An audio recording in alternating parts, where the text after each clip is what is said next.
Welcome to the Explainer. Today, we're absolutely going to peel back the layers of something fundamental to modern computing. We're looking under the hood to see exactly how databases efficiently store, index, and ultimately find our data. It's a really fascinating journey that takes us from the absolute simplest possible storage mechanisms all the way up to the highly sophisticated engines that power massive, data-intensive applications today. Our goal here is to truly understand the core mechanics that make these systems tick, and to figure out the clever engineering tricks that make retrieving your data fast and reliable. So let's explore this together. Okay, let's dive into this. Here's our roadmap. We're going to start with the database storage challenge, explore logs and hash indexes, and then introduce the massive breakthrough of SSTables and Memtables. After that, we'll look at compaction and bloom filters, and finally, summarize the unique advantages of LSM-Trees. All right, Section 1, the Database Storage Challenge, Finding the Needle. So the fundamental problem of data systems really comes down to this. Whenever an application stores information, whether that's a social media post, a move in a video game, or a new contact in your phone, it needs to be able to retrieve it later, right?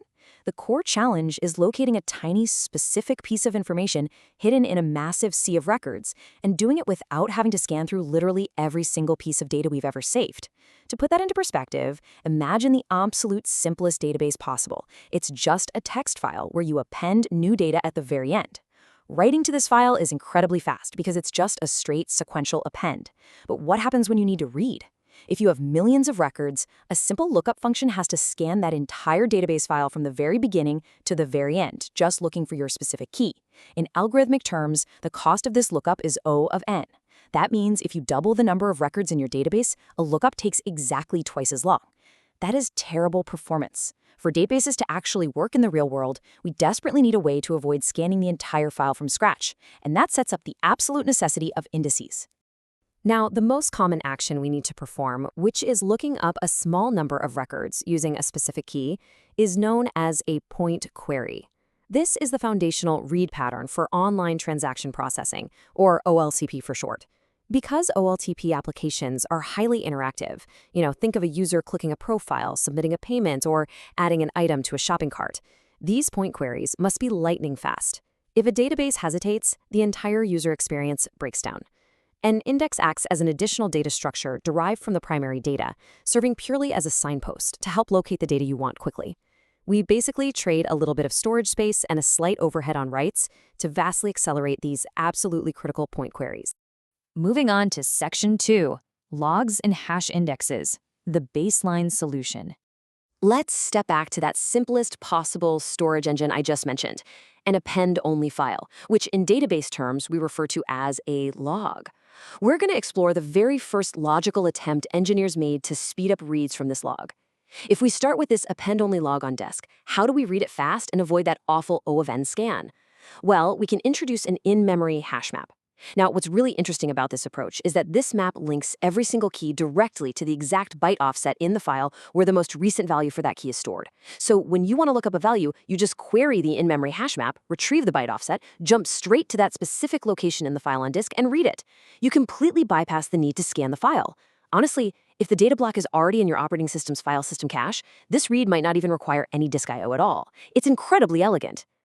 But as clever and fast as that hash map approach is, it carries some fatal flaws that prevent it from being a robust general-purpose solution. First, because we only ever append to our log file, we never actually free up the disk space occupied by old, overwritten records. If you update a user's profile picture 100 times, you literally store 100 copies in the log, even though the hash map only points to the newest one.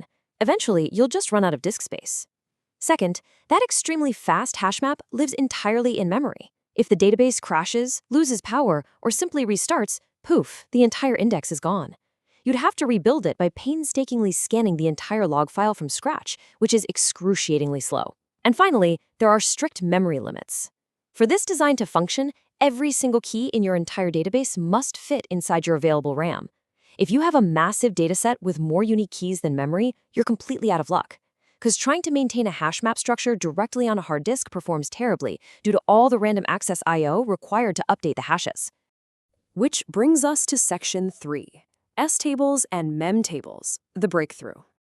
We clearly need something better. We want the ridiculously fast sequential rates of an append-only log, but without the strict memory limits and the out-of-control file growth. Enter the hero of our evolutionary story, a data structure that brilliantly solves both the memory constraints and the scanning problem.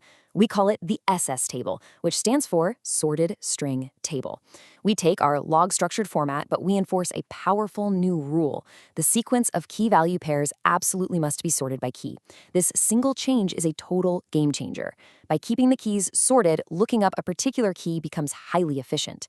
You no longer need to keep an index of every single key in memory. Instead, you can keep a sparse index. Because the data is sorted, if you're looking for the key handbag, but your in-memory index only tells you where hammer and hat begin, you know for sure that handbag must physically locate somewhere between those two offsets. You jump to hammer and scan a very short distance. This means an index of just a few megabytes in RAM can easily map to gigabytes or even terabytes of data on disk. But wait, there's an obvious problem here, right? How do you write to an append-only file and keep it sorted without rewriting the entire file every single time a new key arrives out of order? Well, we use a brilliant hybrid approach. When a write comes in, we don't write it directly to the sorted disk file. Step 1, we add it to an in-memory, ordered tree data structure, typically something like a red-black tree or an AVL tree. This in-memory tree is called the Memtable. You can insert keys in any random order, and the tree structure automatically keeps them sorted. Step 2, when this Memtable grows to a certain size threshold, say a few megabytes, we freeze it and flush it out to disk. Because the tree is already perfectly sorted in memory, we can stream it to the disk sequentially as a brand new SSTable segment file. And step 3, to make absolutely sure we don't lose data if the machine crashes before that in-memory tree flushes to disk, we also immediately append every single incoming write to a separate, unsorted crash recovery log on disk. If the system crashes, we just read that crash recovery log to rebuild the memtable. All right, Section 4, Compaction and Bloom Filters, the maintenance crew. So this Memtable and SS table design is incredible for write performance. But over time, as we continuously flush out these new segments to disk, they start to pile up. If we aren't careful, weeds will significantly slow down because the database has to check too many different segments to find a key. To prevent this, we rely on a background maintenance process known as compaction, and this brilliantly illustrates how the background systems act as our trusty sidekicks. Because every SS table segment is already sorted by key, we can merge them together using an extremely efficient process, very similar to the classic merge sort algorithm used in computer science. We just read the input segments side by side, compare the first key in each, and copy the lowest key to a new output file. If the exact same key appears in multiple segments, meaning the record was updated over time, we naturally only keep the value from the most recent segment. If a record was deleted, we use special deletion markers called tombstones to tell the compaction process to completely drop that data. Once the new merged segment is written, the old fragmented segments are permanently deleted. This background work keeps our disk space in check, bounds the number of files we have to search, and ensures data doesn't fragment indefinitely. But there's still one edge case that can ruin performance. What if an application tries to read a key that doesn't actually exist in the database at all? The system might waste precious time in I/O looking through the memtable, then checking the newest segment, then the older segment, all the way back before finally giving up. To prevent this expensive wild goose chase, we use a clever mathematical trick called a Bloom filter. A Bloom filter is a highly compact, bitwise memory structure. When you ask the database for a specific key, it hashes the key and checks specific bits in the Bloom filter. If those bits are 0, the Bloom filter tells you with absolute mathematical certainty that the key is not in this database segment, saving you a completely unnecessary disk read. If the bits are 1, the key might be there. It's a probabilistic maybe, and the system proceeds to check the disk. This tiny memory structure saves enormous amounts of disk I/O on non-existent keys.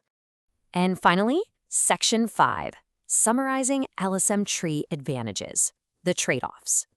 Pulling all these brilliant components together, the in-memory memtables, the sorted SS tables on disk, the background compaction processes, and those handy Bloom filters, we arrive at an architecture originally formalized in 1996 called the Log-Structured Tree, or LSM-Tree.